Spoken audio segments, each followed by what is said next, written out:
तो मूवी के स्टार्ट में हम देखते हैं एवलिन को, जो अपने हस्बैंड रेमंड के साथ अमेरिका में रहती है। उनका लॉन्ड्री का बिजनेस है जो कुछ खास नहीं चल रहा है। ऐसे में एवलिन एक कंपनी से लोन लेती है अपने बिजनेस को आगे बढ़ाने के लिए, लेकिन ये बैकफायर कर जाता है और उसका बिजनेस चलना बंद हो जाता है। ऐसे में वो कंपनी उनको ऑडिट के लिए अपने पास बुलाती है, चेक करने के लिए कि उनका बिजनेस प्रॉफिटेबल है, क्या वो उनके लोन के पैसे चुका पाएंगे। अगर वो ऐसा नहीं कर पाते हैं तो वो उनके बिजनेस को टेक ओवर कर लेंगे।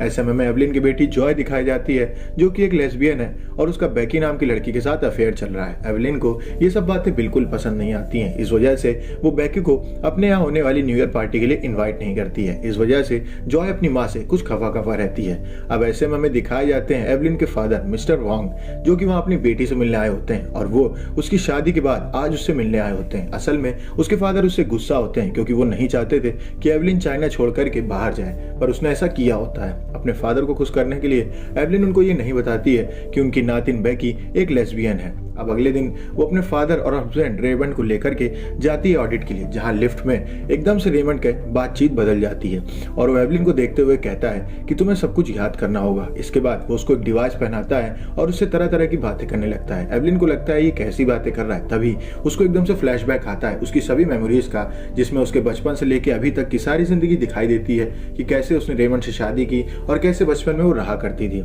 अब रेमंड उससे कहता है कि थोड़ी देर बाद जब तुम मुझसे कुछ पूछोगी तो मैं तुम्हें कुछ भी नहीं बता पाऊंगा, क्योंकि मेरी याददाश्त जा चुकी होगी।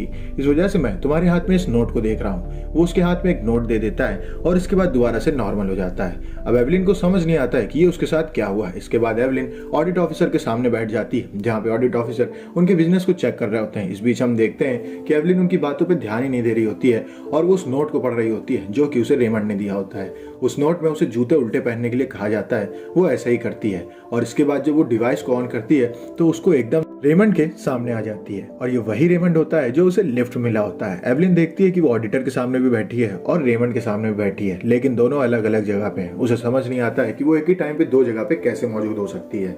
रेमंड उससे कहता है कि असल में तुम अपने दिमाग की हेल्प से यहाँ पे आई हो, तुम रियलिटीज ट्रेवल कर रही हो और ये सब मेरे गैजेट की वजह से हुआ है। वो उससे कहता है कि तुम्हारी जान को खतरा है और तुम्हें कोई मारने के लिए आ रहा है। लगभग हर रियलिटी में एक एक करके हर एवलिन को वो जा करके मार रहा है, क्योंकि तुम ही अकेली ऐसी हो जो कि उसको मार सकता है। एवलिन को कुछ भी समझ नहीं आता है कि ये रेमंड उससे क्या कहना चाहता है। जिसके बाद रेमंड उससे कहता है कि मैं यहाँ पे तुम्हारी हेल्प करने आया हूँ, तुम्हें स्ट्रांग बनाने आया हूँ ताकि तुम उस विलेन को मार सको। इतने में हम देखते हैं कि वो ऑडिटर वहां पे आ जाती है और वो रेमंड को जान से मार देती है। एवलिन की आंख खुलती है तो वो अपने आप को टेबल के सामने पाती है जहाँ पे ऑडिटर बैठी रहती है। अब इसके बाद वो अपने फादर मिस्टर वॉन्ग और हस्बैंड को लेकर के वहां से जाने लगती है, जहाँ लिफ्ट के पास वो देखती है पीछे मुड़ के तो ऑडिटर उसके पास आ रही होती है। एवलिन को लगता है कि वो ऑडिटर उसको मारने आ रही है, इस वजह से उसकी नाक में घूंसा मार देती है। अब वहां पर सिक्योरिटी आ जाती है उन लोगों को पकड़ने के लिए। तभी रेमंड के अंदर दूसरी रियलिटी का रेमंड आ जाता है और वो जूडो कराटे सीख जाता है, जिस वजह से वो उन सभी सिक्योरिटी गार्ड्स को पीट पीट के वहां से भगा देता है। अब वहां से वो एवलिन को लेकर के आगे आता है, जहां पे एवलिन उससे कहती है तुम्हें मुझे सब कुछ सच बताना होगा कि ये सब चल क्या रहा है। वो रेमंड उससे कहता है कि मैं अल्फा यूनिवर्स का रेमंड हूँ और मेरे यूनिवर्स की एवलिन ने मल्टीवर्स को ढूंढ निकाला है और इसके साथ साथ उसने एक ऐसे गैजेट को बनाया है जिसकी हेल्प से वो मल्टीवर्स में ट्रैवल कर सकती है, पर वहां पे हमारी बॉडी नहीं जा सकती, हमारी कॉन्शियसनेस जा सकती है। वो उसको बताता है कि इस गैजेट की हेल्प से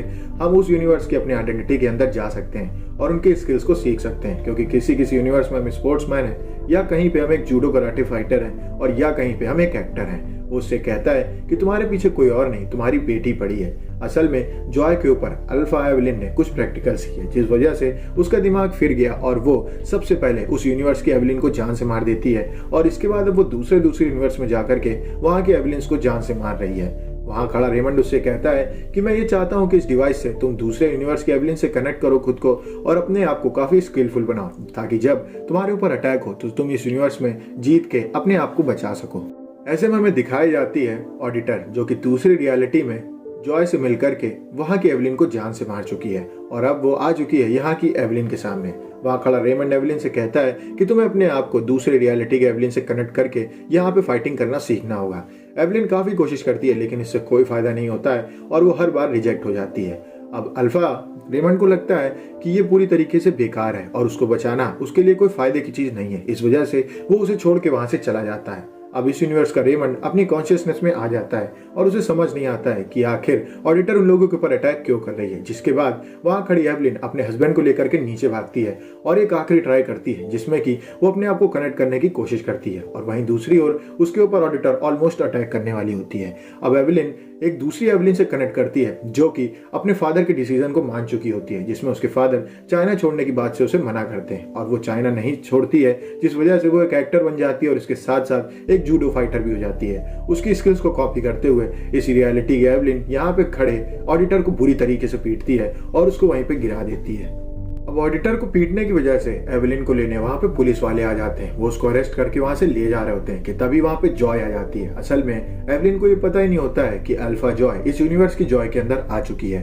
वो वहां पे आते ही पुलिस वालों के ऊपर अटैक कर देती है और उनको घायल कर देती है। इसके बाद वो एवलिन के ऊपर अटैक करने वाली होती है। इतने में एवलिन अपने डिवाइस की हेल्प से खुद को उस कराटे वाली एवलिन से कनेक्ट करने की कोशिश करती है, जिस बीच वो दूसरे रियलिटीज में जाती है, जहाँ पे एक रियलिटी में एवलिन एक लेस्बियन होती है और उसकी उंगलियां काफी लंबी लंबी होती हैं। वहां पे उसे अपनी बेटी के इमोशन समझ में आते हैं कि क्यों वो बेकी को प्यार करती है। तभी वो वापस आ जाती है अपने नॉर्मल फॉर्म में, जहां पे उसके सामने खड़ी जॉय उसको अपना ब्लैक होल दिखाती है और उससे कहती है कि जब तुमने मेरे ऊपर वो एक्सपेरिमेंट्स किए, यहाँ पे बात हो रही है अल्फा एवलिन की जिसने अल्फा जॉय के ऊपर एक्सपेरिमेंट्स किए थे। वो उससे कहती है कि जब तुमने मेरे ऊपर एक्सपेरिमेंट्स किए थे तब मैंने हर रियलिटी में जाकर के ये देखा कि मैं कहीं पे खुश नहीं हूँ। इस वजह से मैं ये जान चुकी हूँ कि मेरे दुख का रीजन कोई और नहीं तुम ही हो। तो मैंने एक ऐसा यूनिवर्स ढूंढा जहाँ की एवलिन सक्सेसफुल नहीं है। असल में यह अकेला ऐसा यूनिवर्स होता है जहाँ पे एवलिन सक्सेसफुल नहीं होती है। जॉय उससे कहती है कि मैं चाहती हूँ कि तुम मेरे दुख दर्द को समझो और मैं तुम्हें ब्लैक होल के अंदर ले जाना चाहती हूँ। वो उसको ऑलमोस्ट मारने वाली होती है। इतने में वहां पे अल्फा वोंग आ जाते हैं जो कि अल्फा यूनिवर्स से आए होते हैं और वो अटैक कर देते हैं जॉय के ऊपर। इसके बाद वो एवलिन को लेकर के एक रूम में पहुंचते हैं जहां पे नॉर्मल हो चुकी जॉय आती है। जैसे ही एवलिन देखती है कि उसकी बेटी नॉर्मल है, वो उसको कुर्सी में बैठा करके बांध देती है ताकि वो जब भी अल्फा जॉय बने तो वो उसके ऊपर अटैक ना कर सके। एवलिन अपने हस्बैंड और अपनी बच्ची को बात समझाने की कोशिश करती है कि यहाँ पे क्या चल रहा है, लेकिन वो लोग उसकी बात को समझ ही नहीं पाते हैं। इतने में वहां बैठे अल्फा वोंग उससे कहते हैं कि तुम्हें अपनी बेटी को जान से मार देना चाहिए ताकि यहाँ पे वो जॉय आ ही ना सके और तुम्हारी जान ऐसे बची रहेगी। जब एमिली उसको मना करती है कि मैं अपनी बेटी को नहीं मारूंगी, इतने में हम देखते हैं कि वोंग गन तान देता है जॉय के ऊपर, जिस वजह से एवलिन अपनी बेटी को बचाने के लिए सामने आ जाती है। अब वोंग जब देख लेता है कि उसकी बेटी उसके मिशन के आगे उसकी बाधा बन रही है, इस वजह से वो वहां पे अपने साथियों को बुला लेता है और उसके साथी आकर के अटैक कर देते हैं एवलिन के ऊपर। एवलिन तुरंत अपने आप को जूडो कराटे वाली एवलिन से कनेक्ट करती है, जिसके बाद वो उन सबसे लड़ाई करना शुरू कर देती है। काफी देर लड़ाई चलती है लेकिन एवलिन उन लोगों से जीत नहीं पा रही होती है। इस वजह से वो डिफरेंट रियलिटीज से स्किल सीख करके उन लोगों से लड़ाई करना शुरू करती है और उन सबको वहीं पे पीट देती है। इस बीच हम देखते हैं कि उससे मिलने अल्फा रेमंड आता है। वो उससे कहता है कि तुम्हारी स्किल्स को और मशीन को इस्तेमाल करने के तरीके को देखने के बाद मैं ये जान चुका हूँ कि तुम ही वो हो जो जॉय को रोक सकती हो। इस बीच हम देखते हैं कि अल्फा जॉय अल्फा रेमंड के पास पहुंच जाती है, उसकी असली बॉडी के पास, और वो वहां जाकर के उसे जान से मार देती है, जिस वजह से यहाँ से रेमंड का कनेक्शन कट हो जाता है। अब एवलिन को समझ नहीं आता है क्योंकि वो पूरी तरीके से अकेली पड़ चुकी है। इतने में उसके सामने अल्फा जॉय आ जाती है और वो उसके ऊपर अटैक करना शुरू कर देती है। एवलिन फौरन अपने आप को जूडो कराटे वाली एवलिन से कनेक्ट करती है और वो लड़ाई करना शुरू करती है, लेकिन इस बीच उसने खुद को इतनी सारी एवलिन से कनेक्ट कर लिया होता है कि वो सभी रियलिटीज में अपने आप को कनेक्ट कर चुकी होती है। और इनमें से हमें एक ऐसा यूनिवर्स दिखाया जाता है जहाँ पे पार्टी चल रही होती है और हर यूनिवर्स में एवलिन वर्सेस जॉय शुरू हो जाता है, जहाँ पे माँ बेटी लड़ने लगती हैं। तभी हम देखते हैं एवलिन को जो अपनी बेटी जॉय के साथ ब्लैक होल के पास आ चुकी है। जॉय उससे कहती है कि आपको मेरी बात समझनी होगी, मैं आपको यहाँ मारने के लिए नहीं आई हूँ। मैंने यूनिवर्स के एनिमल्स को मारा है जहाँ पे वो सब सक्सेसफुल है, पर आप एक सक्सेसफुल लेडी नहीं है। इस वजह से मैं चाहती हूँ कि आप मेरे साथ इस ब्लैक होल के अंदर समा जाए। एवलिन उसकी बातों को मानने लगती है और ब्लैक होल की तरफ बढ़ने लगती है। एवलिन का बाकी सभी यूनिवर्स के एवलिन से कनेक्ट होने की वजह से और इसके साथ साथ दुखी होने की वजह से वो सब यूनिवर्स की एवलिन्स भी तरह तरह की हरकतें करने लगती है। जैसे कि पार्टी यूनिवर्स की एवलिन ऑडिटर के सामने अपने होटल का शीशा तोड़ देती है ताकि उसको लगे कि उनका धंधा प्रॉफिट में नहीं चल रहा है। वहीं दूसरी ओर हमें लेस्बियन एवलिन दिखाई जाती है जो कि ऑडिटर से ब्रेकअप कर लेती है। ऐसे करते करते दूसरे यूनिवर्स में एवलिन कुछ ना कुछ कर ही रही होती है।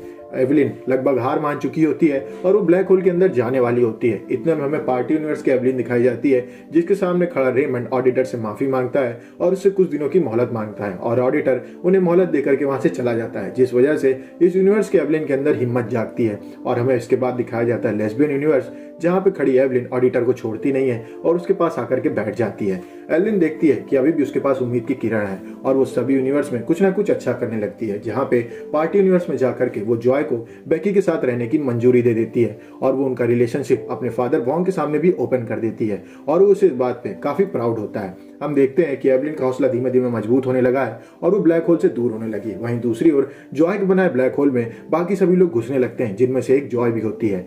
अब अल्फा जॉय को पकड़ते हुए एवलिन नीचे खींचने लगती है और एवलिन को बाकी सब लोग पकड़ के नीचे घसीट रहे होते हैं, जिनमें से एक अल्फा वॉन्ग भी होते हैं। उन्हें अपनी बेटी पे काफी गर्व होता है। अब जॉय अपनी मदर से कहती है कि आपको मुझे छोड़ देना चाहिए, इस ब्लैक होल में जब मैं जाऊंगी तभी हम लोगों का भला हो पाएगा और मैं ये चाहती हूँ कि इस ब्लैक होल के अंदर मैं चली जाऊं, जिस वजह से अपनी बेटी को छोड़ देती है एवलिन और अल्फा जॉय उस ब्लैक होल के अंदर चली जाती है, जिस वजह से उसके यूनिवर्स की जॉय बच जाती है। अब इसके बाद काफी समय बीत जाता है और हम देखते हैं कि सभी रियलिटीज में एवलिन दोबारा से बैक टू नॉर्मल लाइफ जी रही है और इस यूनिवर्स की एवलिन भी अपने लॉन्ड्री के बिजनेस में काफी ज्यादा तरक्की कर चुकी है, क्योंकि उसने अपनी गलतियों से सीखा है और इस बिजनेस पे अब वो ध्यान दे रही है और मूवी यहीं पे खत्म हो जाती है। अगर आपको वीडियो अच्छी लगी हो तो वीडियो को लाइक करें, चैनल को सब्सक्राइब करें। मिलते हैं आपसे नेक्स्ट वीडियो में, तब तक के लिए stay safe, stay healthy, bye bye.